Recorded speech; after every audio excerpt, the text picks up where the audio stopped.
What if I told you Boston was once a city that rebuilt itself from mud, fire, and fierce moral debate? Welcome to Robert's History. I'm Robert, and today we journey through 19th century Boston, a place of ambition and reinvention. If you enjoy thoughtful historical storytelling, please consider subscribing for future episodes.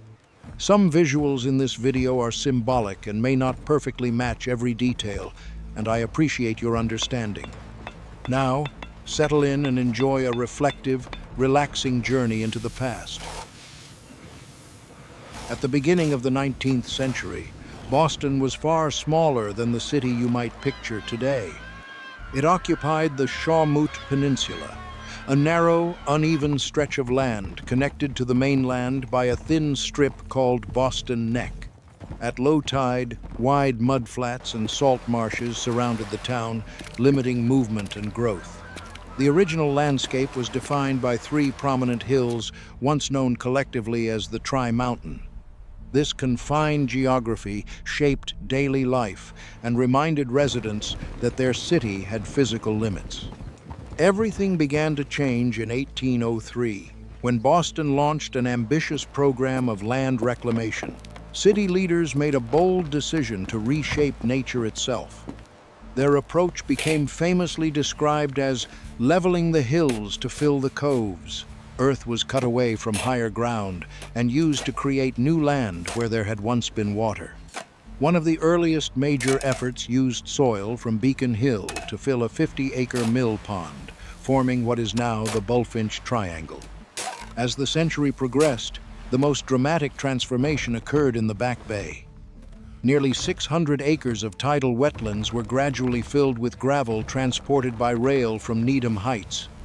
What had once been brackish marsh became some of the most valuable real estate in the city. By the early 20th century, Boston's land area had grown nearly tenfold. The city did not simply expand, it reinvented its physical identity and laid the groundwork for the modern urban landscape you see today. During the 19th century, Boston experienced a surge in growth that reshaped both its skyline and its sense of purpose. In 1800, the city counted roughly 25,000 residents. By 1900, that number had risen to more than 560,000. Imagine the scale of that change. Streets that once felt intimate and familiar became crowded arteries of commerce and ambition. Neighborhoods expanded, industries multiplied, and the rhythm of daily life accelerated. In its earlier years, Boston's prosperity depended largely on maritime trade. Ships carried rum, fish, salt, and tobacco across the Atlantic world. The harbor connected the city to Europe, the Caribbean, and beyond. Yet as the century progressed, Boston shifted from a trading port to a manufacturing powerhouse. Factories producing clothing, leather goods, and machinery began to define the economy. By the middle of the century, Boston stood among the largest manufacturing centers in the United States. This transformation relied on transportation innovation. The Middlesex Canal linked Boston to the Merrimack River and the growing mill towns such as Lowell, strengthening regional commerce. Soon, an expanding web of railroads connected the city to the rest of New England and the wider nation. These rail lines moved raw materials and finished goods, but they also carried investment capital. Boston financiers played a crucial role in funding railway expansion across the country. By the late 19th century, Boston had re-established itself as the transportation hub of New England and emerged as a major financial center, often mentioned alongside New York. The city that once looked outward to sea now also looked inland, shaping the industrial and financial future of a growing nation. In the middle of the 19th century, a distinct elite came to define Boston's social character. In 1861, writer and physician Oliver Wendell Holmes Sr. coined the term Boston Brahmin to describe this influential circle. The phrase suggested refinement and lineage, and it captured how this group saw itself and how others perceived it. They were not aristocrats in the European sense. yet they cultivated a similar sense of inherited responsibility and cultural authority. The Boston Brahmins dominated the city's financial, political, and cultural life. Many came from long-established families whose wealth had roots in trade, banking, and early industry. Education stood at the center of their identity. Harvard and other respected institutions shaped their worldview, reinforcing a shared language, manner, and code of conduct. To be a Brahmin meant to value learning, literature, and public service as markers of status. Moral discipline was equally important. They emphasized personal responsibility, self-control, and civic duty. Public scandal and divorce were frowned upon, as family reputation carried immense weight. Marriage often occurred within a narrow social circle, strengthening bonds between prominent families and preserving influence across generations. Religion also played a role. Many belonged to Unitarian or Episcopal congregations, traditions that reflected both intellectual engagement and social standing. Politically, they moved over time from the Federalist Party to the Whigs and later to the Republican Party. Through philanthropy, they supported hospitals, colleges, libraries, and the arts. In doing so, they shaped a semi-aristocratic value system that became uniquely associated with Boston's identity in the 19th century. In the late 1840s, the Great Famine in Ireland sent shockwaves across the Atlantic, and Boston felt them deeply. Tens of thousands of Irish Catholics arrived at its docks, seeking survival and dignity. If you had stood along the waterfront during those years, you would have witnessed families stepping onto unfamiliar streets with little more than hope. Their arrival marked one of the most profound social transformations in the city's history. Before this wave of migration, Boston was largely Protestant and Anglo-Saxon in character. The growing Irish community reshaped that identity. Churches, schools, and neighborhoods began to reflect a new religious and cultural diversity. Roman Catholicism expanded rapidly and would eventually become the largest denomination in the city. The early years were not easy. Social distance separated the established Yankee elite from the new arrivals. Economic competition and religious prejudice fueled suspicion. The rise of the Know-Nothing Party in the 1850s revealed how strong anti-immigrant and anti-Catholic sentiment had become. Political campaigns openly questioned the loyalty and influence of Irish residents. Yet change was underway. During the American Civil War, Irish soldiers from Massachusetts served with distinction, challenging stereotypes and gradually softening public attitudes. Over the following decades, Irish Americans organized politically at the local level. They built networks within neighborhoods and city institutions, gaining influence step by step. By the end of the 19th century, the balance of power had begun to shift. Prominent Irish American families, including the Kennedys in the years that followed, emerged as significant political figures. Boston's leadership was no longer defined solely by the old Brahmin elite. The city had become a place where immigrant communities could claim authority and reshape its future. During the 19th century, Boston earned a reputation that reached far beyond New England.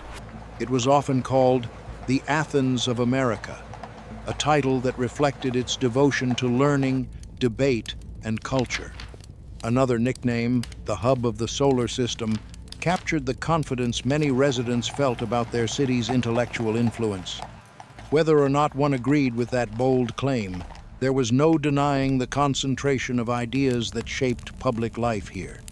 Boston became home to some of the most important literary voices in the English-speaking world.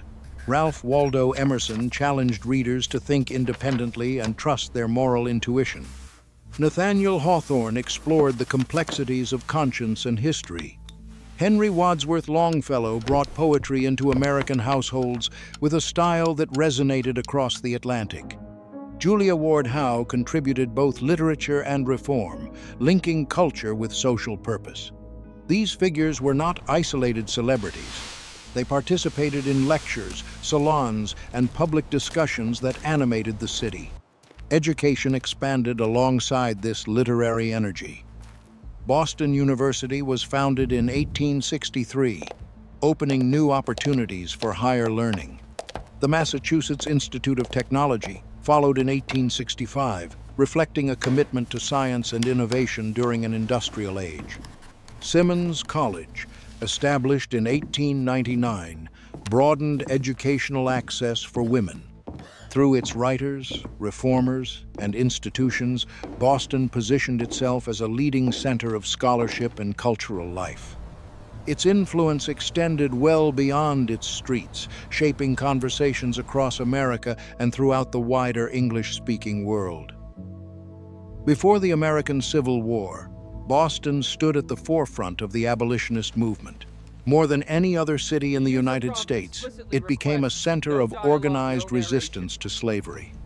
If you had walked its streets in the 1830s or 1840s, you would have sensed that moral debate was not abstract here. It was urgent and deeply personal. In 1831, William Lloyd Garrison founded The Liberator in Boston. From its first issue, the newspaper demanded the immediate and complete emancipation of all enslaved people. Garrison rejected gradual solutions and called slavery a moral evil that had to end without compromise. His words reached readers across the country and helped define the uncompromising tone of radical abolitionism. Around the same period, David Walker, living in Boston, published his appeal to the colored citizens of the world. His pamphlet urged enslaved and free Black Americans to resist oppression and asserted their right to dignity and freedom. The passage of the Fugitive Slave Act in 1850 intensified conflict. The law required authorities in free states to assist in the capture of escaped enslaved people. In Boston, this mandate met fierce opposition. Local citizens, both black and white, organized protests, legal defenses, and in some cases, direct resistance to slave catchers. The case of Anthony Burns in 1854 became a defining moment. His arrest and forced return to slavery under federal guard outraged many residents and strengthened anti-slavery activism. Boston abolitionists also sought political influence beyond Massachusetts. After the Kansas-Nebraska Act of 1854, supporters established the Massachusetts Emigrant Aid Company to fund and encourage anti-slavery settlers to move to Kansas Territory. Their goal was to prevent the expansion of slavery into new states. Through newspapers, public meetings, fundraising, and organized action, Boston provided intellectual leadership and financial backing to the national movement. By the eve of the Civil War, the city had earned a reputation as the moral center of American abolitionism. In November 1872, Boston faced one of the greatest disasters in its history. A fire broke out in the commercial district and burned for nearly 2 days. By the time it was contained, about 65 acres of the financial area had been destroyed. 776 buildings were reduced to ruins, and the damage was estimated at $60 million, an enormous sum for that era. For a city built on trade, banking, and industry, the destruction struck at its economic core. Yet what stands out is not only the scale of loss, but the speed of recovery. Boston rebuilt with determination. Modern fireproof materials were introduced in new construction, and the debris from the disaster was even used as fill along parts of the waterfront, continuing the long tradition of reshaping the city's landscape. Out of ashes came renewal. Innovation continued as the century closed. In 1897, Boston opened the Tremont Street subway, the first underground rapid transit tunnel in North America. This project addressed severe congestion and signaled a commitment to modern urban infrastructure. At the same time, the city gained a reputation for strict moral oversight.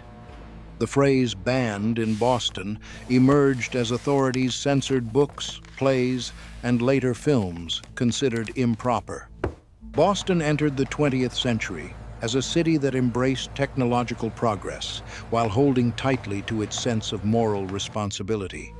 As we have seen, 19th century Boston experienced sweeping geographic transformation, rapid population growth, and industrial expansion. The dominance of the Brahmin elite, dramatic change through Irish immigration, leadership in national intellectual life, a powerful role in the abolitionist movement, and determined rebuilding after disaster with bold infrastructure innovation. To me, this journey reveals a city that did more than grow. Boston reshaped its identity from a modest post-revolutionary town into an international center of finance, learning, and moral debate.